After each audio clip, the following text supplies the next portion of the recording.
There are those who say it goes God, country, family, in that order. Well, Terry and I got to talking once, and he told me that for him, it was family, family, family.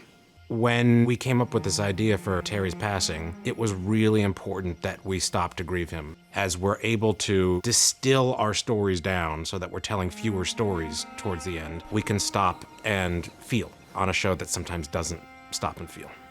Detail! Attend! The military funeral, it was the funeral that I never got to have for my dad, so it was pretty personal. It felt very honest to me that Arlene wouldn't be fond of the idea of a 21-gun salute. The Marines ruined his life, and so why should they be a part of remembering him? But I thought it was a poignant turn when she actually found some solace in it, that the words weren't empty. Because in researching this, when I went and looked at some of these services, I didn't feel empty. That felt significant to me, that Arlene was able to find some comfort in this, even though she didn't expect to.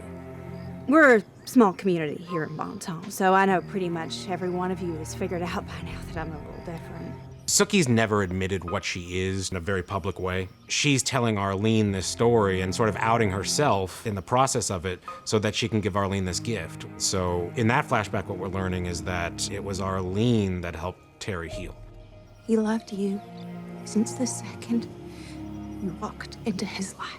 Sookie used to aw shucks everything, she was plucky. Now she has full command of her cuss words, and more importantly, I feel like she knows herself and has a lot of perspective about herself. It feels like she's been to therapy a little bit, and so I like this Sookie better.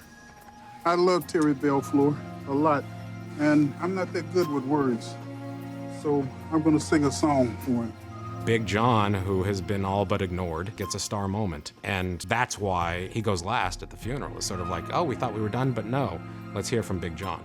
Far away. The song is called Life Matters. The intercut between the Jason and Sarah thing is that even though Sarah's been horrible, and even though she may very well deserve it, every life matters. Jason lets her go just like Terry lets go of that fish because he doesn't want the blood on his hands. You have two storylines that have been very, very separate throughout the episode, and it was a chance to thematically tie them together. Oh, thank you, Big John. That was the shit. Please, y'all! I don't want to die! We love Michael. It was horrible to have to do, and Alex didn't want to do it. And even right before we shot it, they're like, we just need to talk to you about one thing. I'm not gonna do it. Steve has been getting away with murder for a very long time. You can't have a character sell everybody out to save himself and not expect some comeuppance for that character. Obviously, we loved him like crazy, and hopefully we gave him a really good send-off, but it was his time. Don't you dare leave me. I think most intriguing in this episode is, where's Eric going? Eric is a guy who would prefer not to care, and save for a few vampires in his life, he doesn't. And I think that Eric's arc in the episode is, I'm gonna go kill everybody until I feel better. And when he doesn't feel any better, he has to go. He doesn't like the world to get the best of him, and it does, and he doesn't know what to do with that.